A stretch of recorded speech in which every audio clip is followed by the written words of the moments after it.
So, welcome. I'm so excited to have you here and dive really into your story and, share some valuable insights with our audience. And I think just to kick it off, tell us a little bit about who you are and what you do and your story. Sounds good. Hey, Shivanii, thanks for having me. Basically, I am a financial coach. I've been in the finance industry, more so entertainment finance industry for the last 12 years. And in the process of it, I kind of learned that financial literacy was lacking in my life and probably some people around me. So I kind of dove into that whole aspect of it as soon as I had large debts of my own, especially student debt. Mm. And I kind of took the journey to learn more about it and try to feed that knowledge to the people around me and create a platform for it on Instagram, on Facebook, and kind of pass on the knowledge that I learned over my experiences and hearing about other people's experiences, and went into the coaching realm to just help other people and you know try to get people to do better for themselves financially instead of struggling and having to be reactive instead of proactive. Yeah, and I think in today's day and age, firstly, props to you for, actually being aware of it and taking actions towards it. Most people don't, and they suffer a lot financially and emotionally because of it. So you mentioned like student debt and dealing with that. I'd love to dive a little deeper into that because I think a lot of people struggle with it. I think the stats on personal debt and student debt are ridiculous. And so, as someone who's actually paid off their debt, I'd love for you to share your journey with that. Yeah, no, and you're totally correct. The student debt, total for our country itself is in trillions of dollars. So I think it's important that we teach people around us and especially the younger generation about finances and how to tackle it once they get to that stage. Um, and if they can avoid it, then help them avoid it as well. So for me, I went to undergrad at UCLA, and then I had a little bit of student debt from that. I tried to pay off most of it by the time I got to grad school, which I did my MBA at UC Irvine, and I did it part time because I wanted to keep working and paying towards the college tuition, and never wanted to just not be making money while I'm learning as well. So I did that over 3 years, came out with about 125,000 or so in debt after that. And nowhere in college do they teach you how to get rid of the debt, right? They just tell you, oh, here you go. You can apply for better jobs here and there. And so people focus on that, but they still have that outstanding debt that they have to worry about. And most people still carry on their spending habits as their income grows. They what's called a lifestyle creep, right? So it's important to learn about it, and that's what I kind of took myself. I took that same journey to kind of learn about it and make sure that I was doing my part for myself first before I taught it to others. And really, that's where I kind of picked up on the teaching others part while I was working on it for myself. I ended up creating a budget as soon as I realized, like, hey, I can't be paying this for 10 years. Um, Yeah. and that's usually the norm, right? Like for student debt, they tell you, okay, you have to pay this amount off over 10 years or 15 years, whatever it is for specific individuals. For me, it was 10 years. My goal was to pay it off in 5 years.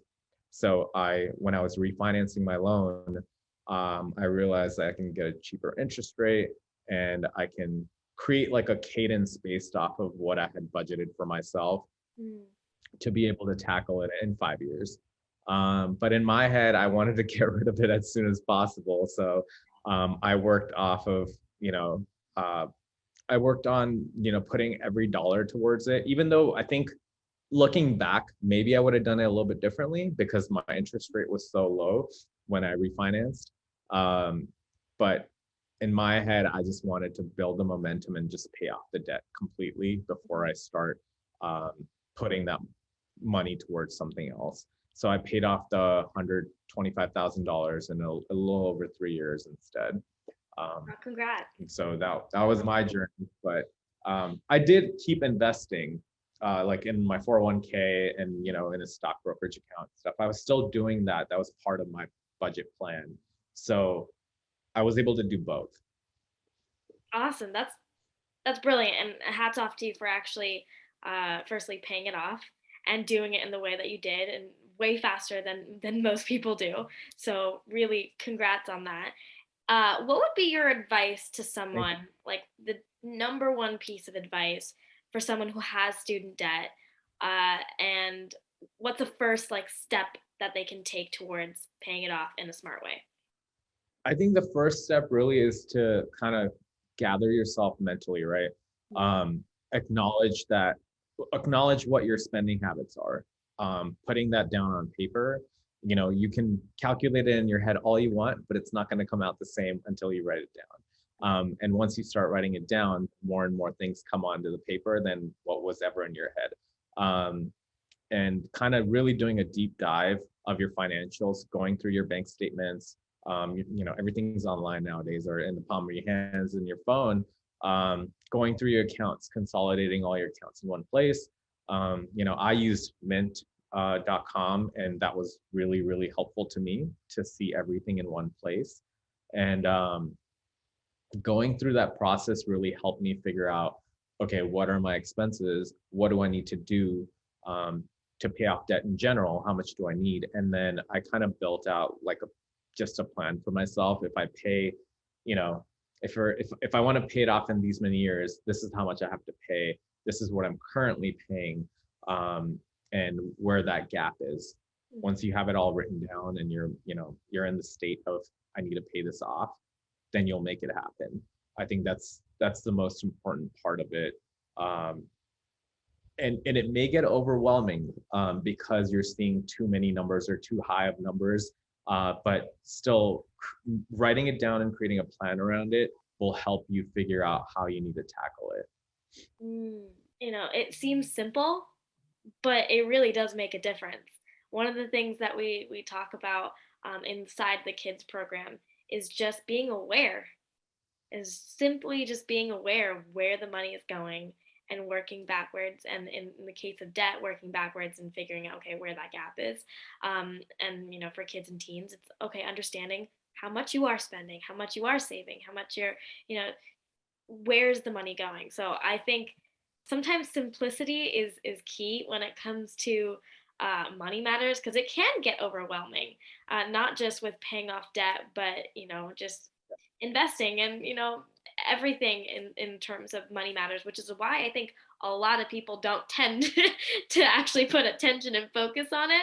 It's because they're like, as soon as they get into it, they're like, oh my gosh, there's all these different things that I need to think about. So just taking that step back and just being aware at a starting point is always a great place to start. So I appreciate you saying that. Our program is a kids and teens program. What would be your number one financial advice for kids and teens that are just starting off learning about money? Okay, well, that's perfect that I didn't speak up earlier then, because I was gonna say exactly what I'm about to say right now. I think making the kids, like you said, making the kids aware of their finances is the most important thing. I've learned from like my cousins with her kids and stuff. They feel entitled to receive whatever they want.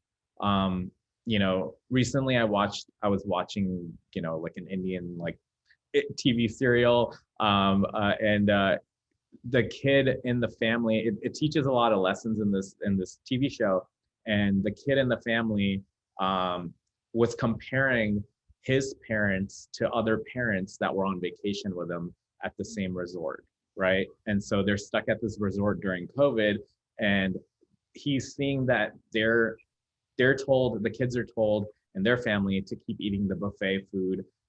And don't get me wrong, buffet food is great, but he's comparing it to the a la carte options that are available that are more expensive.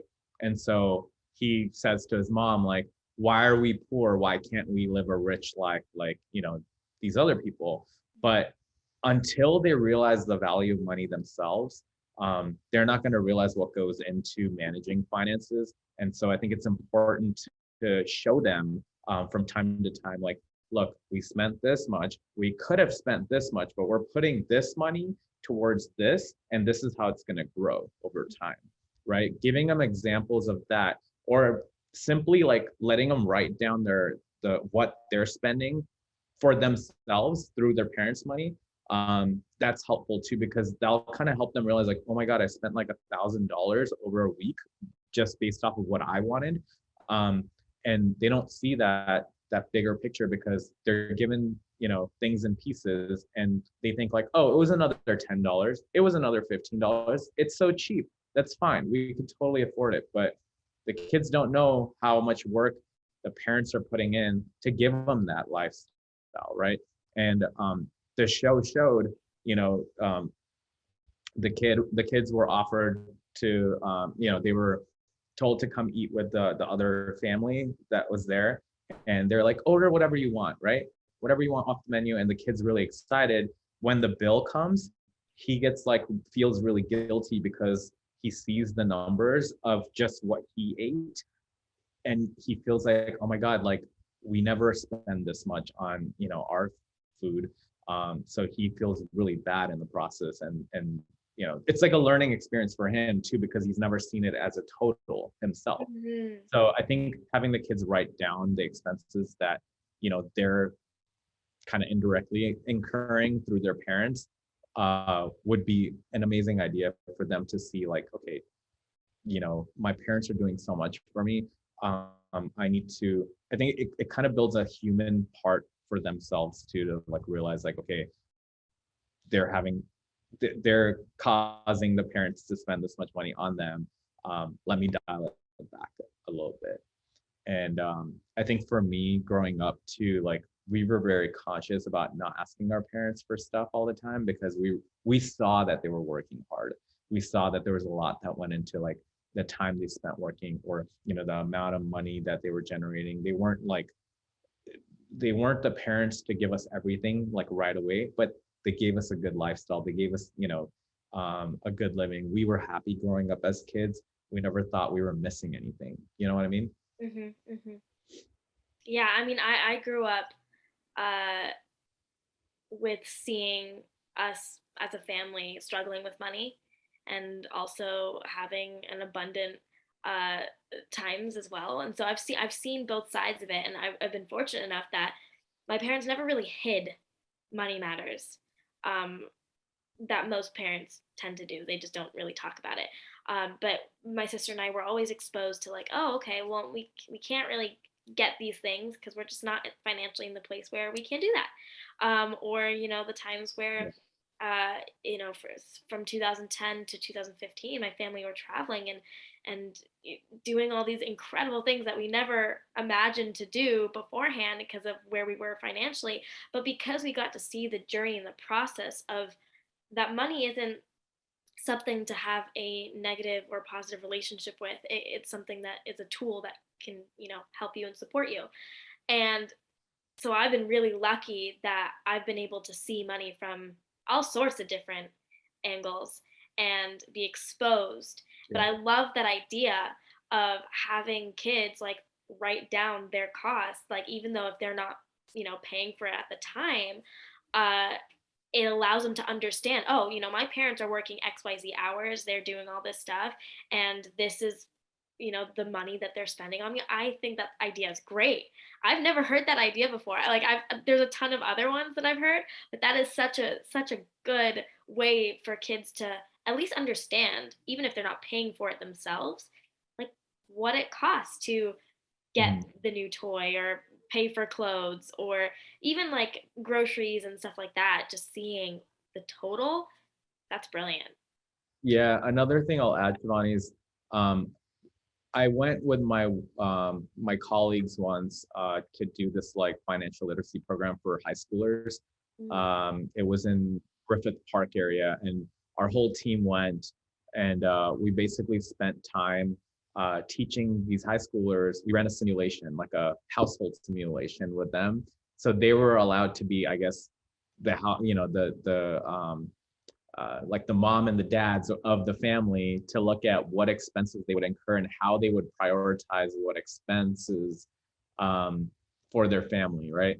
And I think it was very important for them to see what all expenses parents even have to go like pay, you know.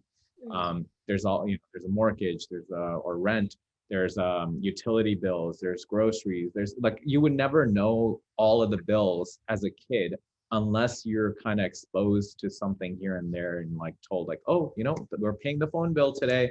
Let's gather around, let's see, like, this is what we paid for mom, this is what we paid for dad, this is what we paid for the kids if they have a phone.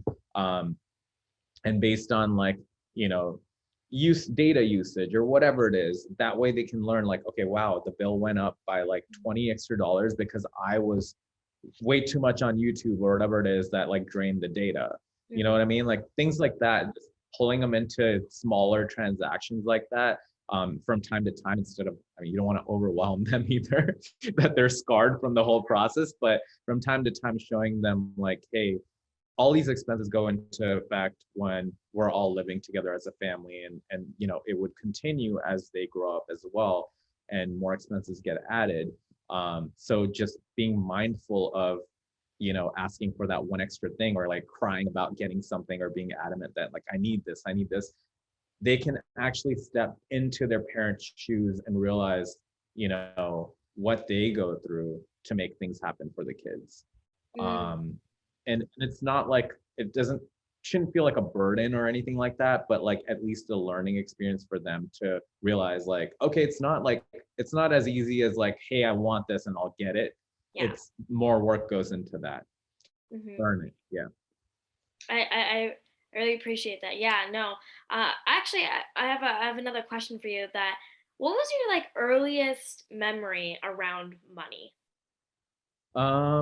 Man, I feel like that one's a little hard because I feel like my earliest memory would probably be after we moved here, because I grew up in India, and I think at that time I was too little. I was, I was 9 when I moved here with my family, and before that I wasn't really like told anything about money. I don't remember, at least. I know like my dad had a good job.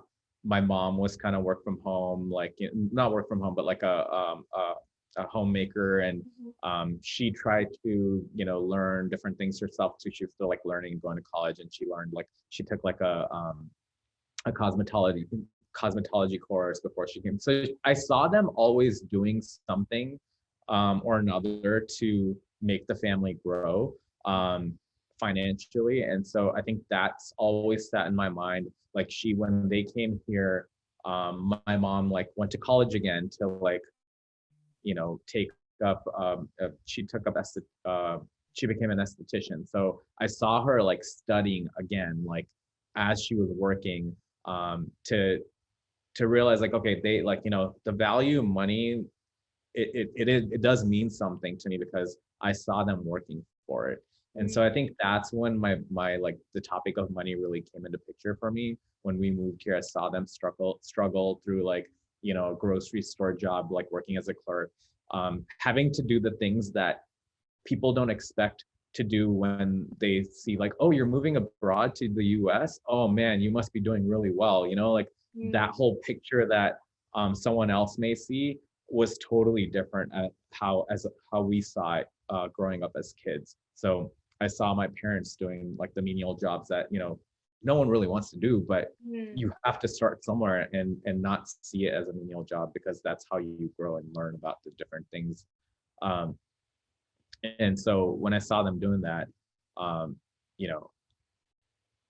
me and my brother both, and my cousins who we kind of moved here with, all 4 of us like knew not to like pester our parents for anything money related, because we just saw it. Like going to McDonald's was a huge treat for us, getting that like little toy like in the Happy Meal, like that was a treat for us at the time. And so we understood what goes into it. I don't think we knew exactly how much goes into it at the time, but we could see that it was hard work and our parents were trying their very like level best for us to just have a good life. And I think that's where it started. Um, How do you think that affected your money mindset? Because obviously you're aware of all of that kind of stuff now, but we see that, and I think you and I can both agree that those instances that happen in our lives where we see money in that light can have an impact on our relationship with money, from parents to kids. So how do you think that affected you, at that time and in the future? I definitely knew like money was a tool in some aspect or another growing up because you saw it, it was used to buy certain things to live a certain lifestyle. I had an uncle growing up who was like pretty rich, lived in San Diego, so whenever we went to their house, like it was like, oh my god, like they have it all, kind of thing. Like it felt like that, and I always wanted to be like him growing up. Mm, I'm gonna be like Harish uncle, like he has it together and everything. But again, money doesn't mean everything. Everyone has different lives.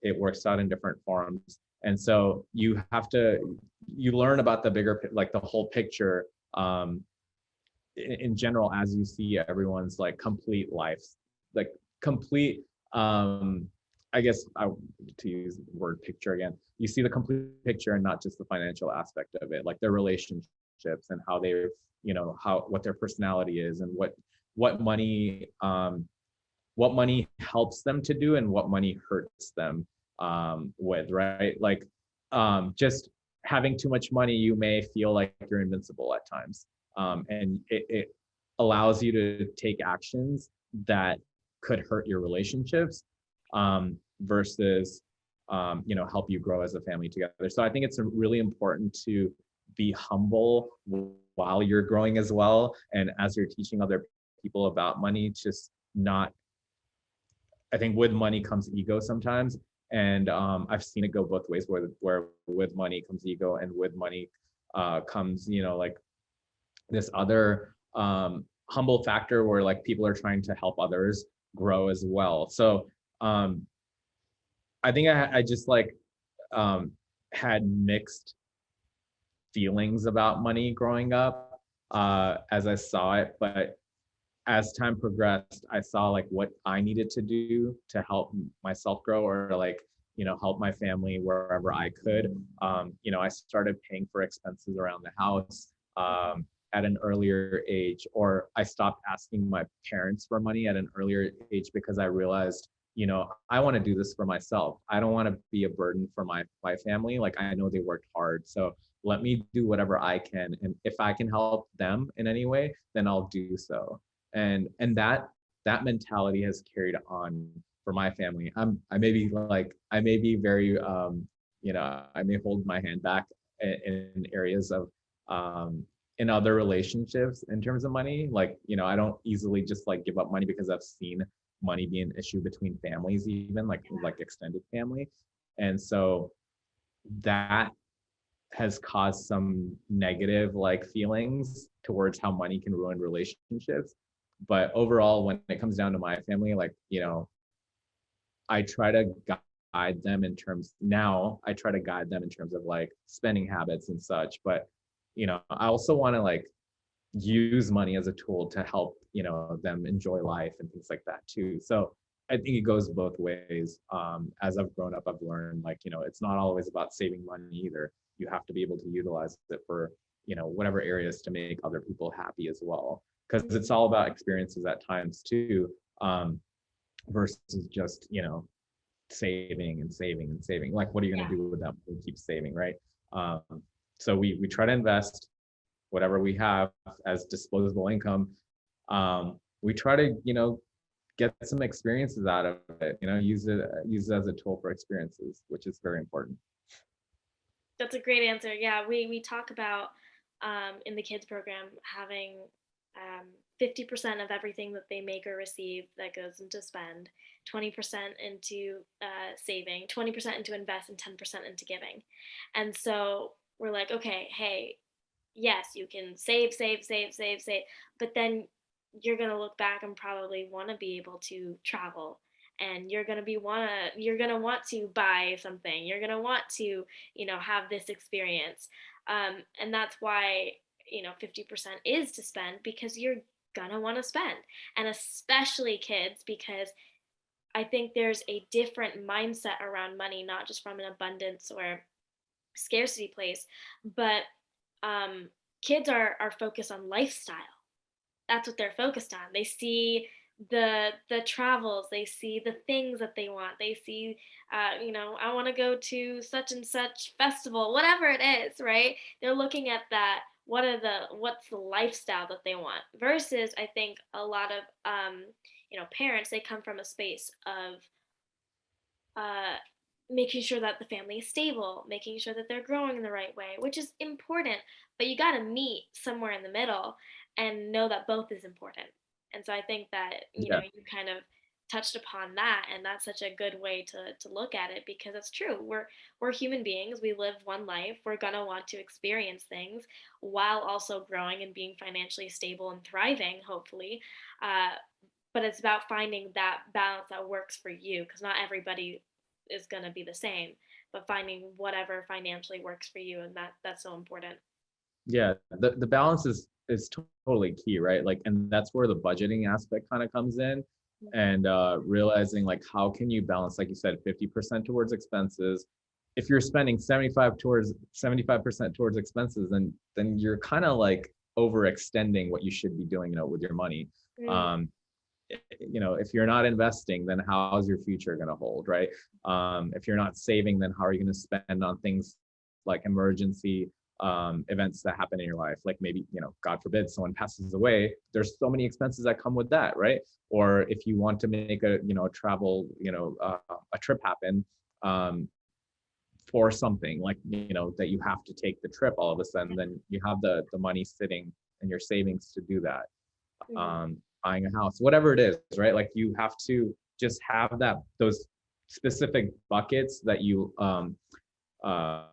align with your goals through the budget process. So I think, yeah, balance is key.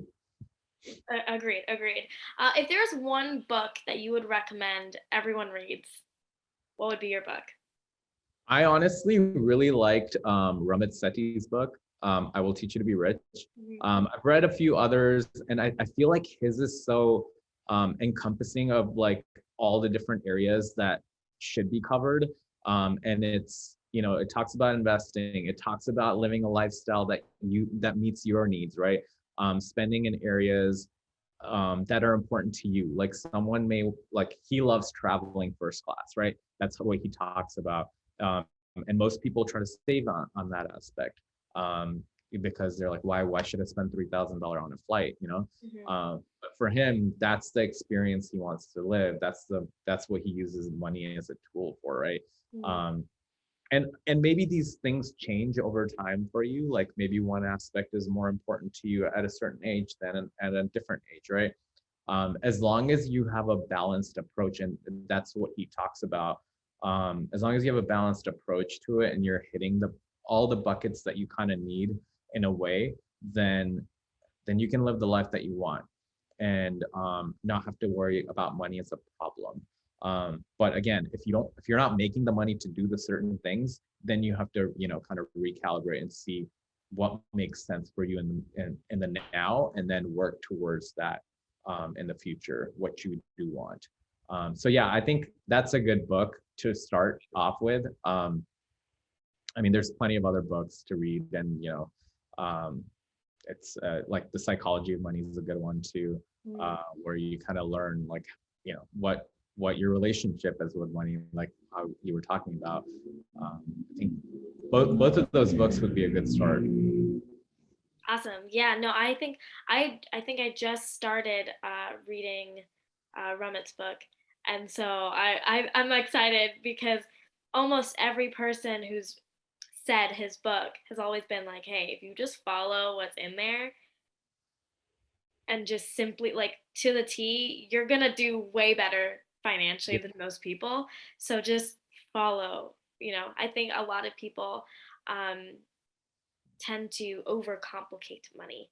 And and so sometimes you just got to take it and just view it and do it. That's it. Like, don't overcomplicate it. Don't go to too many sources. Like, yes, by all means do your research, but if you need to start somewhere and you're struggling to start somewhere, I think that's a great starting point. Yeah, I think keeping it simple, like you said, is really important in the financial aspect because, even you just look at one category, you take like, paying off loans, right? What I said earlier, maybe I could have done it differently, but for me, the focus was just getting rid of the debt, period. Hmm. Um, the student loans aren't helping me do anything. Like I'm not leveraging the loan to, you know, um, make money or anything like that. So for some, they want to just pay off debt, build that momentum, keep that cadence going, and then get it done.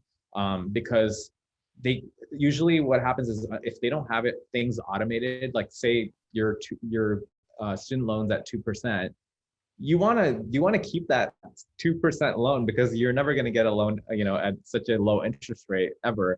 To take that other money that would go towards the loan to invest it somewhere and gain like maybe 8 to 10%, right? Hmm. But at the end of the day, like not everyone does that. That's the thing. They won't take that money and invest it.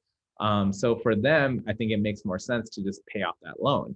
So as we read more books, as we research more online on how to handle our finances, we're gonna get confused. And so because everyone has a different approach to it, there's so many coaches out there. There's so many authors out there that have written books on finances that they all work a little bit differently. So for you to try to fit everything in, it just doesn't work, and then you get overwhelmed by it, and then you just don't do anything. Hmm. So I think it's important to just take one simple approach. This is what I'm going to do until I pay it off. Then I'll move on to the next step. Mm. That's that helps you become successful to a certain degree because at least you're following something versus getting like, oh no, this is too much. I can't do this. Like, I don't even want to create a budget and like just stop, like completely stop. And then you're in the same boat again where you're spending 75% of your paycheck on, nonsensical things. That's a good way to view it, and I think that, yeah, that's definitely on point. I think too many people get too many pieces of advice or too many things and ideas of ways to go, and sometimes it's just about like just choosing something and sticking with it and going, Mhm. taking it one step at a time through that process. Of course things can change, but at least taking action and making sure that you're moving in the direction. So you said that you might have done something differently, and I'm kind of gonna go a little bit broader, not just talking about the debt itself, but if you could go back in time, what would you do differently when it comes to finance as a whole? I think I would probably focus more on investing. I have been investing ever since, yeah, it's been like at least 10 years since I've been like consistently investing through my 401k. Um, I started investing in stocks and all this stuff on the side, which I did poorly with because um, I think I get emotionally attached sometimes, and I feel like that's so hard to kind of build a habit around where just create an automated process and let it go. Mhm. Don't try to don't try to beat the market. Don't try to like do what other people are doing, because at the end of the day, what happens is if you're going to follow other people or the same formula other people are following, you're going to be a step behind. They're going to make their money and get out, and then you'll put your money in at the wrong time, most likely, and then lose it. So trying to like do what other people do, I think really hurts you in the process. Mm. Unless you're doing it simultaneously as them and like shadowing them in that way. But usually that doesn't happen so accurately that you are able to follow the same pieces, right? So I think if I were to go back, I would take more of like a standard, just automated investing approach. maybe invested more. And I wish I learned more about like, okay, we're in a, like a dip right now. So put more Mhm. money in now and then like let it grow over time. I wish I was able to go back and do those aspects, like be smart with it um, versus just trying to like, follow the herd kind of thing. And I've learned over time to, adjust accordingly and, create more of an automated cadence, and which is what I kind of like teach other people around to Mhm. just do it and forget about it and then come back to it, or like, or improve upon it, look at it like, from time to time, so you can adjust and like make the process better, uh, or add to it, or whatever it is that you want to do. I think the investing side I would definitely go back to and like, you know readjust to how I had done it. I think most people. I remember when I think it was, what was it, like 2014, we had a family friend tell us, "Hey, invest in crypto right now." Oh And man. they're like, "Invest in crypto right now," and we could not wrap our heads around it, and we did not end up investing in crypto, and we look back kind of with a little bit of pain. We're like, "Oh, I wish we made that decision, because it would have been worth, oh gosh, so much at this point." Um, but like everyone, a lot of people tend to look back and like, oh, I wish I made different investing choices. I wish I, changed my relationship with money at that time. So I can relate to that feeling.